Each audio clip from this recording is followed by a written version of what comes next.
नमस्कार दोस्तों, और स्वागत है आप सभी का मेरे चैनल कृष्णा 9155 पर। और इस वीडियो में हमारी चर्चा का विषय है आज मध्य प्रदेश लोक सेवा आयोग द्वारा आयोजित की जाने वाली सहायक कुल सचिव परीक्षा 2022 के अंतर्गत पार्ट बी की यूनिट 2 के टॉपिक RTI एक्ट 2005, ठीक है, सूचना का अधिकार अधिनियम, ठीक है। तो इसके संबंध में हम कुछ मल्टीपल चॉइस क्वेश्चंस यानी कि वस्तुनिष्ठ प्रश्नों के अभ्यास करते हुए इसको समझने का प्रयास करेंगे, ठीक है। चलिए शुरू करते हैं। देखिए, यहाँ पहला प्रश्न है RTI एक्ट का पूरा नाम क्या है, ठीक है। ऑप्शंस हैं right to information act, right to initiation act, right to innovation act या फिर इनमें से कोई नहीं, ठीक है। तो RTI का मतलब है राइट टू इंफॉर्मेशन एक्ट, ठीक है, ये इसका सही उत्तर हो जाएगा, ठीक है। तो हमें पहले नाम समझना होता है। चलिए आगे देखते हैं। अब आएगा RTI एक्ट लागू कब हुआ था, ठीक है। RTI एक्ट कब लागू हुआ, देखिए 12 अक्टूबर 2005 या फिर 15 जून 2005 या फिर 22 जून 2005 या फिर इनमें से कोई नहीं, ठीक है। देखिए 12 अक्टूबर 2005 को यह एक्ट लागू हुआ था, ठीक है। चलिए इसके बाद हम आगे बढ़ेंगे, नेक्स्ट क्वेश्चन देखते हैं। RTI एक्ट का उद्देश्य क्या है, जन सूचना अधिकार अधिनियम का उद्देश्य क्या है। देखिए जैसे ऑप्शन है जवाबदेही तय करना, ठीक बात है, नागरिकों को सशक्त बनाना, यह भी ठीक है, भ्रष्टाचार पर रोक लगाना, यह भी ठीक है, उपरोक्त सभी। तो इसका आंसर जो है वो उपरोक्त सभी हो जाएगा, ठीक है। RTI का उद्देश्य यही है, ठीक है। RTI एक तरीके से क्या है, RTI जो है वो कंट्रोल ओवर एडमिनिस्ट्रेशन है, ठीक है। चलिए नेक्स्ट देखते हैं। अगला क्वेश्चन ये है कि सूचना का अधिकार क्यों महत्वपूर्ण है, ठीक है, महत्वपूर्ण क्यों है। देखिए यह अधिनियम सरकार के सभी कदमों को आम जनता के समक्ष जांच के दायरे में लाता है, ठीक है। सभी कदमों को, जो भी स्टेप्स लिए गए हैं, जो भी स्कीम आई है, जो भी कार्य किए गए हैं, उन सभी को, ठीक है, जांच के दायरे में लाता है और आम जनता उससे अवगत हो जाती है कि मामला क्या चल रहा है, सरकार क्या कर रही है। इससे सरकार और सरकारी विभाग और अधिक जवाबदेह बनते हैं एवं उनके कार्यों में पारदर्शिता आती है, ठीक बात है, ये भी सही है। इसके बाद है यह सार्वजनिक प्राधिकरण द्वारा अनावश्यक गोपनीयता को हटाकर निर्णयन में सुधार करता है, ठीक है, ये भी सही है। तो आंसर हो जाएगा उपरोक्त सभी, ठीक है। चलिए नेक्स्ट क्वेश्चन देखते हैं। RTI एक्ट में, ठीक है, RTI एक्ट में कितनी धाराएं और कितने अध्याय हैं, ठीक है। तो देखिए RTI एक्ट में 31 धाराएं और 6 अध्याय हैं, ठीक है। चलिए इसको देख लेते हैं। देखिए यह है सूचना का अधिकार अधिनियम 2005, ठीक है, राइट टू इन्फॉर्मेशन एक्ट 2005। तो हम इसमें धाराएं और अध्यायों के बारे में बात कर रहे थे। देखिए ये देखिए सूचना का अधिकार अधिनियम 2005 धाराओं का क्रम, ठीक। इसमें आप देख सकते हैं पहला अध्याय, दूसरा अध्याय, ठीक है, और तीसरा अध्याय, चौथा अध्याय, पांचवा, छठा, ठीक, ये 6 इसमें अध्याय हैं, ठीक है। और इसके बाद धाराओं की अगर बात करें तो टोटल धाराएं, कुल धाराएं जो हैं वो 31 हैं, 31, ठीक है, 31 धाराएं हैं और 6 अध्याय हैं, ठीक है। तो चलिए पहली धाराएं एक बार देख लेते हैं जल्दी से। देखिए पहली धारा में जो है संक्षिप्त नाम, विस्तार और प्रारंभ, ठीक है, पहले अध्याय के अंतर्गत 2 धाराएं हैं, नाम, विस्तार और प्रारंभ, और उसके बाद है परिभाषाएं, ठीक। अधिनियम के अंतर्गत जो कुछ खास या विशेष शब्द हैं उनकी परिभाषाएं परिभाषित की गई हैं। दूसरा अध्याय जो है वो, उसमें देखिए 11 धाराएं हैं, 3 से लेकर के, ठीक है। सूचना का अधिकार और लोक प्राधिकारियों की बाध्यताएं, यानी जैसे तीसरा क्या है, सूचना का अधिकार, लोक प्राधिकारियों की बाध्यताएं, सूचना अधिकारियों के पद नाम, सूचना अभिप्राप्त करने के लिए अनुरोध, अनुरोध का निपटारा, सूचना के प्रकट किए जाने से छूट, यानी कौन सी जो है सूचना नहीं प्रकट की जा सकती, कतिपय मामलों में पहुंच के लिए अस्वीकृति के आधार, पृथक्करणीयता, पर व्यक्ति सूचना, ये 3 से लेकर के 11 तक सेक्शन में चैप्टर 2 में है। ठीक है, तीसरे चैप्टर की बात करें अगर हम तो देखिए तीसरे चैप्टर में क्या है, केंद्रीय सूचना आयोग का गठन 12वीं धारा है, 13वीं धारा पदावधि और सेवा शर्तें, 14वीं है सूचना आयुक्त या मुख्य सूचना आयुक्त का हटाया जाना। ठीक, उसके बाद अध्याय 4 में राज्य सूचना आयोग के बारे में लिखा गया है, 15वीं धारा है और 16वीं धारा है। ठीक है, इसके बाद देखिए 17वीं धारा है राज्य मुख्य सूचना आयुक्त या राज्य सूचना आयुक्त का हटाया जाना। ठीक, 17वीं धारा है। इसके बाद हम देखेंगे अध्याय 5 जिसमें सूचना आयोगों की शक्तियां और कृत्य, अपील तथा शास्तियां, इसमें 18, 19 और 20 ये 3 धाराएं हैं। इसके बाद लास्ट अध्याय आता है प्रकीर्ण का। ठीक है, इसमें जो है देखिए 21वीं है सद्भावपूर्वक की गई कार्रवाई के लिए संरक्षण, 22वीं है अधिनियम का अध्यारोही प्रभाव होना, 23वीं है न्यायालयों की अधिकारिता का वर्जन, 24वीं है अधिनियम का कतिपय संगठनों का लागू न होना, मॉनिटर करना और रिपोर्ट करना, समुचित सरकार द्वारा कार्यक्रम तैयार किया जाना, नियम बनाने की समुचित सरकार की शक्ति, नियम बनाने की सक्षम प्राधिकारी की शक्ति, नियमों का रखा जाना, कठिनाइयों को दूर करने की शक्ति और निरसन। ठीक है, यहाँ पर पहली और दूसरी ये अनुसूची भी हैं। तो हमने देखा कि कुल मिलाकर 31 धाराएं और 6 अध्याय हैं। ठीक है, तो हमारा प्रश्न था कि आरटीआई एक्ट में कितनी धाराएं और कितने अध्याय हैं। हमने अभी पढ़ लिया 31 धाराएं और 6 अध्याय हैं। ठीक है, चलिए इसके बाद इसके बाद मैं ये कहना चाहूँगा कि मोटे मोटे तौर पर कुछ ऐसी धाराएं जो बहुत ज़रूरी हैं, जैसे आयोगों का गठन, उनके शक्तियाँ और जो कमिश्नर होते हैं उनको हटाया जाना, है ना, सेवा शर्तें, पदावधि, इन सब धाराओं को एक बार हमें याद कर लेना पड़ेगा। ठीक है, इनमें से प्रश्न बन सकता है। चलिए देखें, आगे देखते हैं। नेक्स्ट क्वेश्चन ये है, केंद्रीय सूचना आयोग के गठन के संदर्भ में क्या असत्य है। ठीक है,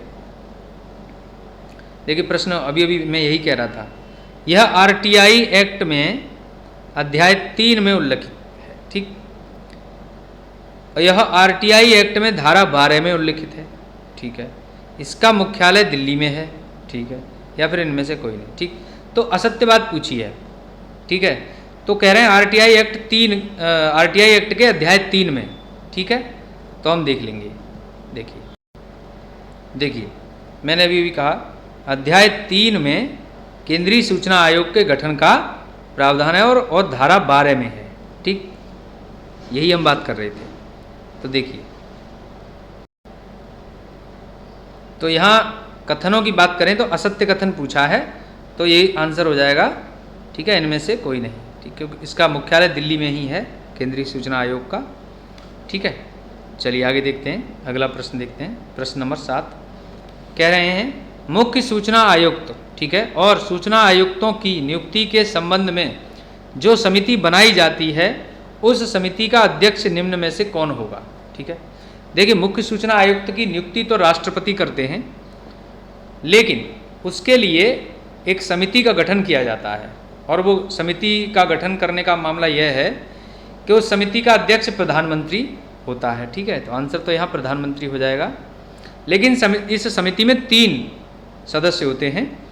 एक तो प्रधानमंत्री जो कि अध्यक्ष होगा इस समिति का, दूसरा लोकसभा में विपक्ष का नेता, ठीक है, और साथ ही साथ एक मंत्री, कोई एक मंत्री, ठीक है, उस समिति का सदस्य होगा। तो ये 3 सदस्यीय समिति से नियुक्त किए जाते हैं, रिकमेंडेशन ये समिति करती है, और उस आधार पर राष्ट्रपति जो है वो मुख्य सूचना आयुक्त और सूचना आयुक्तों की नियुक्ति करते हैं। ठीक, चलिए अगला प्रश्न देखते हैं।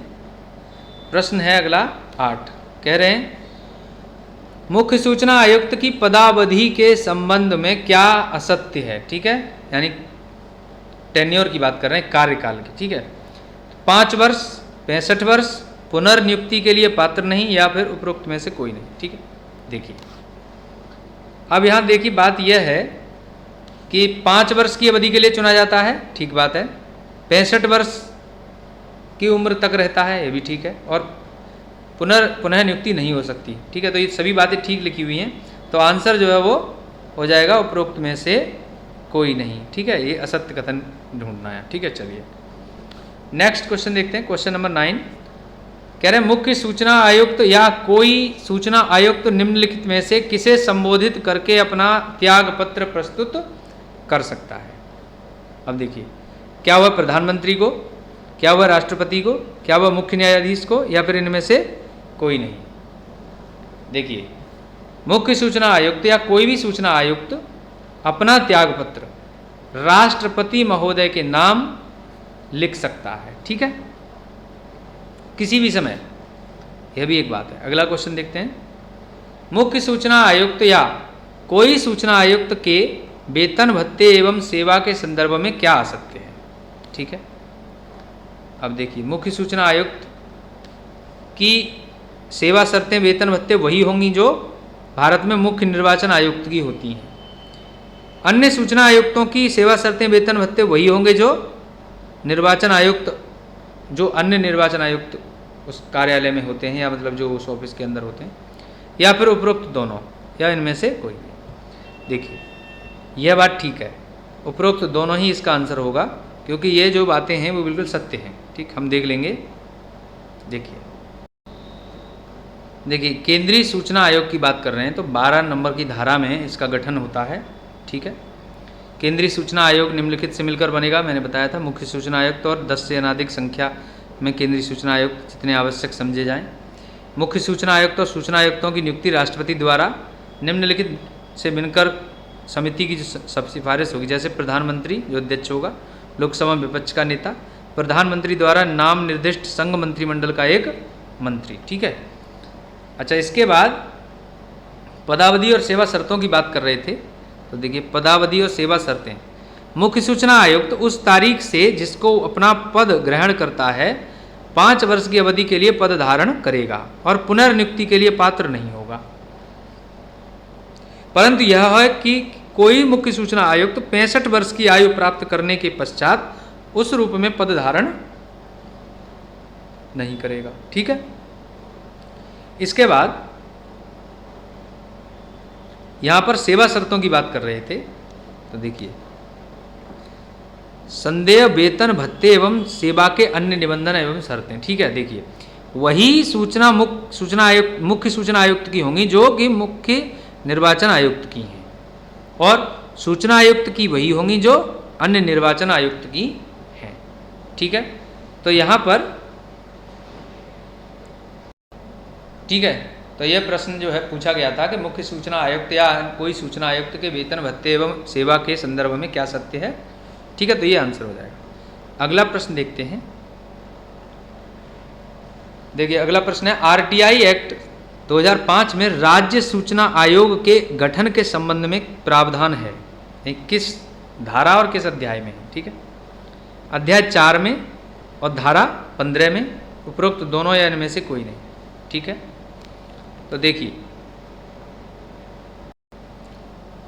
यहां पर अध्याय 4 है जिसमें राज्य सूचना आयोग का गठन का प्रावधान है, और धारा 15 है, ये देख सकें, राज्य सूचना आयोग का गठन। देख लेते हैं।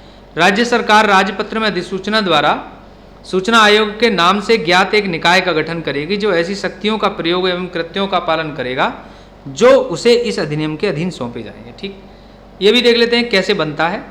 तो राज्य मुख्य सूचना आयुक्त और 10 से अनधिक उतनी संख्या में राज्य सूचना आयुक्त जितने आवश्यक समझे जाएं।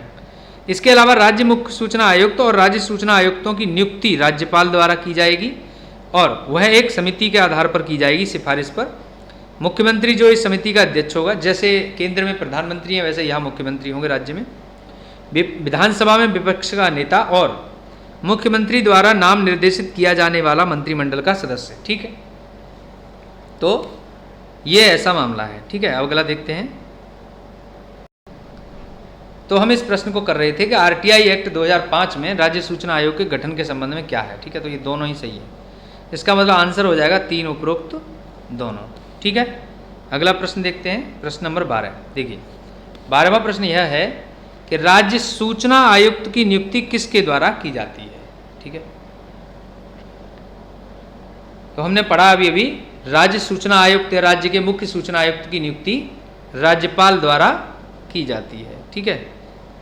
तो अच्छा, सिफारिश जो होती है वो हमने अभी भी पढ़ा कि एक समिति बनाई जाती है जिसमें मुख्यमंत्री होता है जो उस समिति का अध्यक्ष होगा, विधानसभा में विपक्ष का नेता और साथ ही साथ मुख्यमंत्री द्वारा नाम निर्देशित एक मंत्रिमंडल का सदस्य होगा, ठीक है।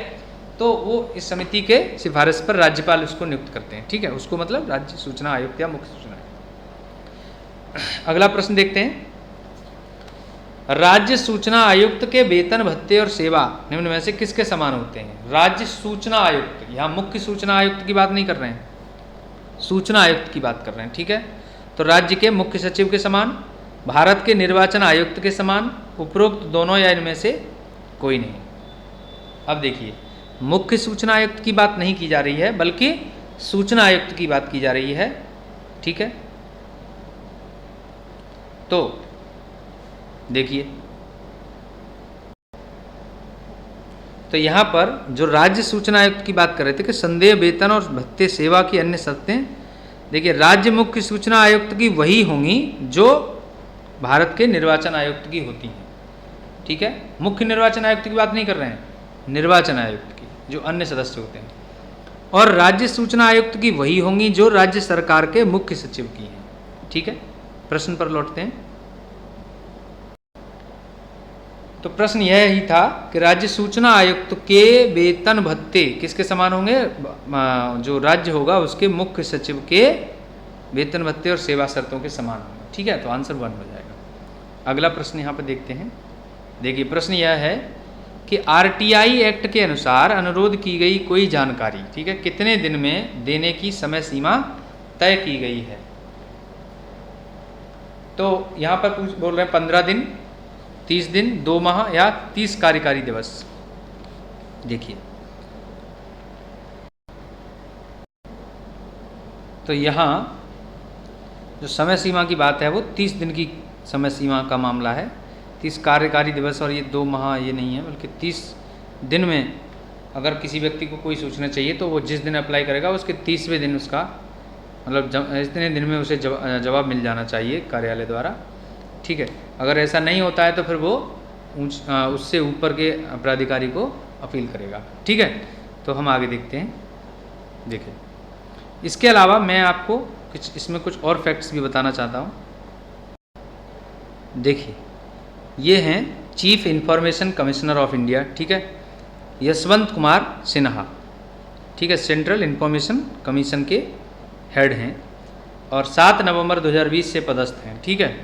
इनके अलावा इस डिपार्टमेंट में अन्य सूचना आयुक्तों की सूची कुछ इस तरह से है जिन्हें हम देख लेंगे। जैसे एक तो ये हैं मिसेस बांजा एन सरना, ठीक है, श्री नीरज कुमार गुप्ता, श्री सुरेश चंद्रा, अमिता पांडोवे, श्री हीरालाल समारिया, सरोज पुन्हानी और उदय महुरकर, इतने लोग इसमें और सदस्य हैं, ठीक है, या सूचना आयुक्त हैं, ठीक है। इसके अलावा हम बात करेंगे अब तक के सभी कमिश्नर्स के बारे में। 11 लोगों का अब तक अपॉइंटमेंट इस पद पर हुआ है, ठीक है। और जो पहले हैं उनकी बात अगर हम करें तो वो हैं वजाहत हबीबुल्ला खान, ठीक। ये 26 अक्टूबर 2005 को इन्होंने कार्यभार संभाला, ठीक है, और 2010 में रिटायर हुए। और उसके बाद AN तिवारी, सत्यानंद मिश्रा, दीपक संधू, ये पहली महिला थी, ठीक है। उसके बाद सुषमा सिंह, ठीक है, राजीव माथुर, विजय शर्मा, राधाकृष्णा माथुर, सुधीर भार्गव, बिमल जुल्का और अब जो इस समय हैं वो हैं यशवर्धन कुमार सिन्हा। तो प्रश्न इस तरह से भी पूछ सकते हैं कि निम्न में से कितनी महिलाएं इस पद पर मतलब हेड के पद पर रह चुकी हैं, ठीक है। तो यहाँ बता सकते हैं 2 महिलाएं अब तक इस पद को सुशोभित कर चुकी हैं, दीपक संधू और सुषमा सिंह, ठीक है। चलिए, इसके बाद हम देखते हैं, अब हम बात करेंगे मध्य प्रदेश के राज्य सूचना आयोग की, ठीक है, मध्य प्रदेश राज्य सूचना आयोग की। देखिए, MP स्टेट इंफॉर्मेशन कमीशन, ठीक है। तो देखिए, हाँ, इसके बारे में हम बताएंगे। देखिए, मध्य प्रदेश राज्य सूचना आयोग में मुख्य सूचना आयुक्त जो हैं वो ये श्री ए के शुक्ला जी हैं, ठीक है। और इनके अलावा जो अन्य सूचना आयुक्त हैं वो हैं श्री विजय मनोहर तिवारी और डॉक्टर अरुण कुमार पांडे, ठीक है। ये 3 लोग इनके अलावा, ठीक है। और एक ये श्री राहुल सिंह राज्य सूचना आयुक्त, ये 3 लोग इसमें अन्य सदस्य हैं, ठीक है। इसके अलावा मध्य प्रदेश राज्य सूचना आयोग के सेवानिवृत्त मुख्य सूचना आयुक्त, यानी कि, ठीक है, इनसे पहले जो सूचना आयुक्त रह चुके हैं मध्य प्रदेश के, उनकी बात करें तो पहले थे श्री TN श्रीवास्तव, ये 2005 से 2006 तक ऑफिस में रहे। उसके बाद दूसरे हैं श्री पदम पाणी तिवारी, ठीक है। और तीसरे हैं श्री इकबाल अहमद, और जो लास्ट में थे यानी कि श्री KD खान, ठीक है। इनके बाद अब जो हैं वो श्री AK शुक्ला हैं, ठीक है। तो ये एक छोटी सी जानकारी सूचना आयुक्तों के बारे में है, ठीक है। तो दोस्तों, साथियों, अगर आपको यह वीडियो अच्छा लगा है, हेल्पफुल लगा है, तो प्लीज़ इसे शेयर करें, लाइक करें और कमेंट करें, और प्लीज़ आप लोग चैनल को सब्सक्राइब कर लीजिए, ठीक है। Thanks for watching.